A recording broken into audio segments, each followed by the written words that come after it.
नमस्कार, शुभ संध्या मित्रों। कैसे हैं आप लोग? मैं अच्छा हूँ, आशा करता हूँ आप सभी ठीक होंगे। वहीं बैठा हूँ जहाँ रोज़ बैठता हूँ। अभी बाज़ार से आ रहा हूँ और पहले थकान नहीं मिटाई है। आज का विषय एक अति महत्वपूर्ण विषय है हम सभी के लिए। एक कहावत है, जिसकी लाठी उसकी भैंस, और बात बहुत सही है। दूसरी कहावत है, ऊंची दुकान और फीके पकवान। ये भी अपनी बहुत सही है। मैं क्यों कह रहा हूँ? 26 जनवरी 1952 को आज़ाद भारत का संविधान लागू हुआ और उस दिन हम गणतंत्र घोषित किए गए और ये देश गणतंत्र घोषित हुआ, लोकतंत्र घोषित हुआ। उस संविधान को बनने में बहुत समय लगा, उसमें बहुत से लोग हुए, बहुत से उसकी बैठकें हुई, बहुत पन्ने हुए, बहुत अध्याय बने, पता नहीं क्या क्या हुआ। कितने भी 72% संशोधन हो गए, संग्रह हो चुके हैं और 7 देशों से वो संविधान उठाया गया।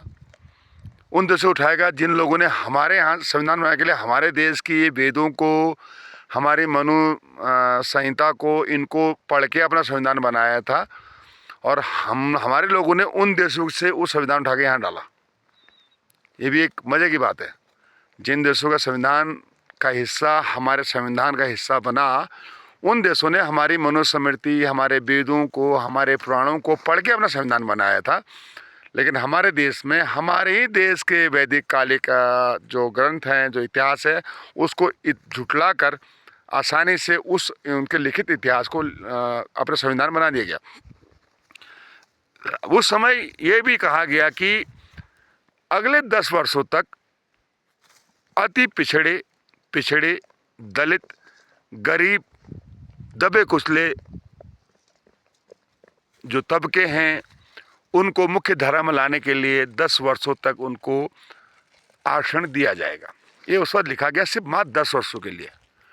लेकिन तब शायद उन नीति निर्माताओं को, संविधान निर्माताओं को पता नहीं था कि ये आपका शब्द आने वाले इस भारत के राजनीति में उन राजनीतिक दलों का, उन सरकारों का एक बहुत बड़ा हथियार बनेगा, जो एक दिन हाइड्रोजन बम से बड़ा होकर फटेगा और जिसके द्वारा इस देश का विनाश होगा। उन्हें पता नहीं था और आज वही स्थिति यहाँ पर आ चुकी है। मुझे एक शब्द अभी याद आ रहा है कि जब भारत देश को आज़ाद होने की जब कार्रवाई चल रही थी, स्वतंत्रता चल रही थी, तो उस वक्त जो लॉर्ड माउंटबेटन के का जो कार्यालय था, वहाँ पर रात दिन काम चलता था, सीमांकन का ये उसका। तो उस समय एक उनके एक सचिव हुआ करते थे, उनका नाम मेरे अभी स्मृति में नहीं है। उन्हें किसी ने उनसे पूछा कि यार ये बताइए, आप इस प्रकार से ये कर रहे हैं, वो कर रहे हैं, ऐसे कैसे होगा? तो उन्होंने एक शब्द कहा था कि हम आज इस भारत को स्वतंत्र तो कर रहे हैं ब्रिटिश काल से, लेकिन ये भारत एक दिन इन्हीं के सत्ताधारियों के कारण फिर से गुलाम होगा। ये हमको आज कह देता हूँ, और आज वही चीज़ें सामने आने को बिल्कुल तैयार हैं। आज हमारी सत्ता और सत्ता में बैठे लोग और राजनीतिक दल, मेरे समझ ये नहीं आता कि संविधान राजनीतिक दलों का वजूद हुआ कैसे हुआ और किस उससे हो गया। ये परिवारवाद, ये राजनीतिक एक कट्टरता एक आई कहां से और क्यों आया होगा? उस आरक्षण लेके चलते हैं। तब लिखा गया पिछड़ा, अति पिछड़ा, गरीब, दलित, दबा कुचला। इसमें किसी जाति का उल्लेख तो नहीं था शायद, क्योंकि तब भारत गरीब देश था। कुछ लोग बहुत अमीर थे, कुछ बहुत गरीब थे, तो खाई बांटने के लिए उद्देश्य लाया गया। पर आज इसको हथियार बना के अधिकार दे दिया गया। आज देखिए एसटी, एससी, ओबीसी, माइनॉरिटी, महिला, और एक आता है अनरिजर्व्ड, अनारक्षित। एसटी में एससी में एससी लेगा, एसटी में एसटी लेगा, ओबीसी ओबीसी लेगा, और अल्पसंख्यक अल्पसंख्यक लेगा, महिला महिला। लेकिन जो अनरिजर्व्ड है उसमें सभी लेंगे। लेकिन कहीं भी सामान्य वर्ग, जिसे जनरल कास्ट बोलते हैं, उसका कहीं भी यहाँ पर लेखा जोखा नहीं है, क्योंकि उसके खाने को कर दिया गया अनरिजर्व्ड। मतलब तेरी थाली में तो सब खा सकते हैं, पर तू किसी और थाली में खाना नहीं खा सकता है। लेकिन जो तेरी थाली होगी उसमें कोई भी खाना खा सकता है। बाकी सबको दो दो जगह दिया गया।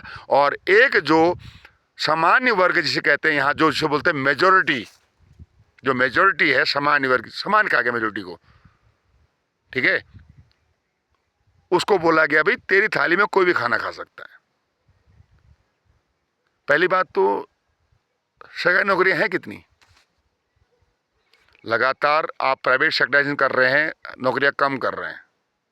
और अभी मैं कल देख रहा था, वो क्या बोलते हैं, उत्तर प्रदेश का एक उप मुख्यमंत्री है मौर्य करके, वो कहता है कि अभी तो सरकारी नौकरी में दे रहे थे, अब तो हम जो है आउटसोर्सिंग में देंगे, आरक्षण देंगे। मतलब वहाँ भी आपका जो भाई लोगों जो पढ़ा रहे हो ना आप लोग बच्चों को, वहाँ तो पढ़ा रहे हैं, दिल्ली जा रहे हैं, जाओ दिल्ली पढ़ाओ बच्चों को, मिलेगा ठेंगा, ठीक है नहीं?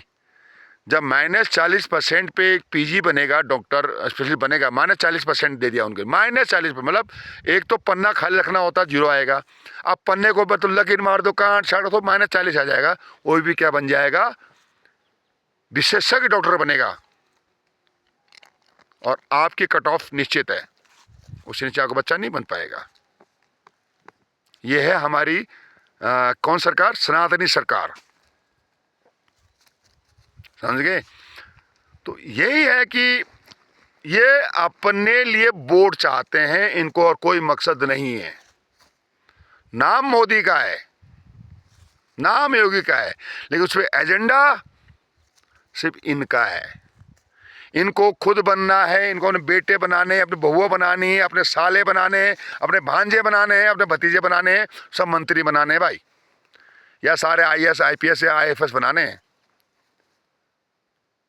आप लोगों से कोई मतलब, आप सिर्फ वोट दो, चाहे आप निर्धन गरीब भिखारी क्यों नहीं हो, वोट तो फिर भी दोगे आप।